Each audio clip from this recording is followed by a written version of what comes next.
Welcome to One Block, the Minecraft challenge where the entire world is made up of one block, which upon breaking spawns new blocks and villagers that we can use to expand the world and obtain new items. Can we find success in a world that only gives us one dirt block? It's time to find out.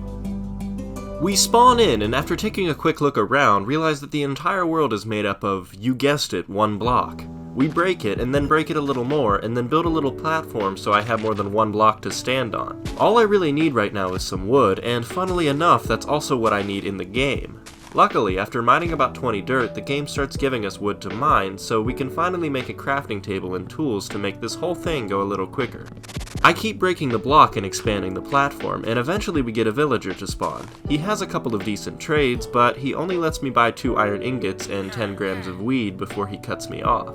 After trapping him with fences, I go back to mining the block, which is now giving me leaves. Once I break enough leaves, I have a few saplings to plant, so I add some more dirt on the edge of the platform to make a little tree farm. It's night now, which means absolutely nothing since there's nowhere for mobs to spawn, so I just keep mining the block until I hear a firework, which apparently means that another villager spawned. I can buy exactly 0 of his items, so I just continuously mine the block until I get yet another villager. Once again, I can't afford any of the good trades, so I buy some bone meal just to buy something. I then decide to check on the villager that I put fences around earlier, and it looks like he jumped off the side of the platform. My bad for trying to do something other than trapping him in a 1x1 cubicle forever. I decide to just restart, but don't worry, it only takes us about 10 seconds to get back to where we were. This time, I trap the villagers in boats so they can't kill themselves. Anyway, the block is now giving us stone, so I mine a ton of that and craft some stone tools. This lets us mine a lot faster, and pretty soon we're doing some serious expansion of the platform. I decide to use the bone meal I bought earlier on a sapling, which grows into a runty looking tree that probably gets friend-zoned a lot. After chopping it down, I then grow another tree that, despite looking pretty normal, also gets friend-zoned a lot due to, quote, looking too happy and being too nice. Anyway, it's back to mining the block until we get another villager. He's got a pretty decent dirt for iron trade, but I can't afford it right now. I don't have much to do right now, so I decide to massively expand the tree farm. If you're wondering where I got all the moss blocks I'm placing, they came from mining the block.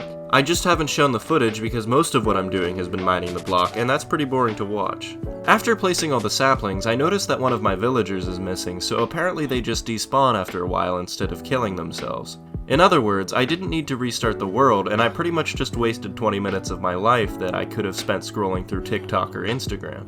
The guy with the iron trade didn't despawn though, so I quickly mine a ton of dirt to do the trade before he does. I then craft a furnace and use my old wooden tools as fuel.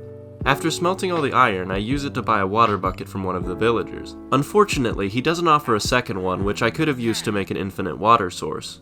Anyway, the block is now giving us iron and coal, and shortly after that, a new villager. The items he's offering are about as useless as tipping at restaurants, and women that end the relationship after you tell them that you don't believe in tipping.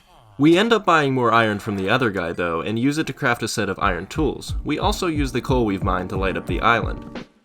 The next morning, a few of our trees have grown, and these trees definitely won't have any problems with the ladies. However, like my ex-girlfriend, I actually prefer the little ones, and after spending a really long time chopping these massive trees down, I decide to build a roof over the saplings so they don't grow as tall anymore. I also watch a villager die, which I guess confirms that they are despawning and not killing themselves. Too bad we didn't have this kind of footage of Epstein's death. Anyway, it's back to mining the block. Wow, look at all this great stuff we have on us, we're doing so good right now.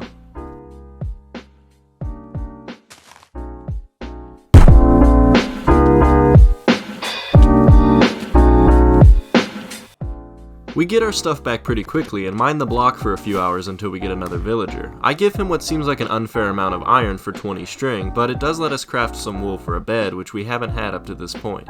We're starting to get hungry, so it's time to make a farm. I make a little area on the edge of the island to plant on, and also craft a cauldron to try and fill it up from the rain, which needs to happen for me to get an infinite water source. I then place some dirt, craft a hoe the dirt, and then plant a bunch of potatoes that I got from one of the villagers. After dumping the water bucket, I decide to sleep through the rest of the night. We start the next day by fixing the tree farm. I had noticed yesterday that the saplings were taking a suspiciously long time to grow, so I did a quick Google search, and apparently they need 5 blocks of air above them to turn into trees. I'd only given them 4, and although it was a pain to fix, the farm should actually work now, so it should be worth it.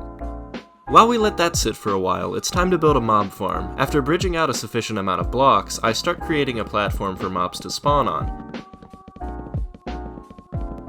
After filling out an entire chunk, I sleep through the night to test it out and wake up to a decent amount of mobs. Once they burn, I head over to collect the loot. I use the bones to bone meal a few trees, and after chopping them, get back to mining the block for the first time in a while. A villager ends up spawning on the mob farm, which would be pretty unfortunate for her if it was nighttime. Not only are the trades atrocious, but she also steals my bed. Anyway, some of the potatoes we planted a while ago have now fully grown, so I replant and craft a campfire to make some baked potatoes. This is 2 straight videos now where we've started out vegan. I can practically feel the estrogen flowing through my veins. I spend the rest of the night bone mealing a bunch of trees, then mining the block until we get another villager. He only offers 2 trades, and it's stuff we already have, so I just keep mining until I get a different one. His trades are also garbage, so I give up for now and put a fence around the mob platform for some reason. I then start luring a few spiders and zombies over to home base to fight. This goes pretty well, and the next day I craft a shield and some armor. That night, an enderman decides to pick a fight with me, and after taking care of the unfortunate situation, I decide to lay low for a while as the villager community calms down. Our next villager spawns in a tree, and it would be really fucking nice if one of them would offer a useful item. This is getting pretty ridiculous. Anyway, we continue mining until we get another villager. We could really use the lava bucket this guy's offering, but we don't have enough iron or gunpowder. We mine until nighttime to get enough iron, which causes a new villager to spawn. He's stuck in the mob platform, so I have to run out and save him. We still need gunpowder though, so I craft a bow and kill a bunch of creepers on the platform, which unfortunately triggers a bunch of mobs to follow me back to home base. After seemingly taking care of the issue, a creeper sneaks up on me, and since I have nowhere to run, I decide to let it explode in a place where it won't damage any of my chests.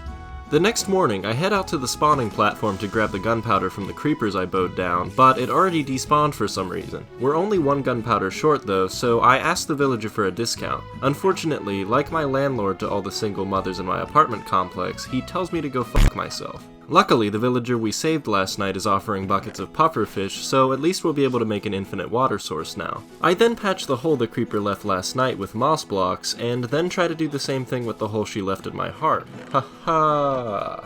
Anyway, infinite water means we can now finish the mob farm, so I get to work on that. This farm works by using water to push mobs into a hole that is 22 blocks high, so they're left at exactly half a heart so I can just sit at the bottom and finish them off. It's the most basic farm you can make, but it'll work until I get enough resources to build a better one. As we work through the night, I notice that animals have spawned at home base. I'm not sure if this was supposed to happen or if I just got lucky, but either way, I'll take it.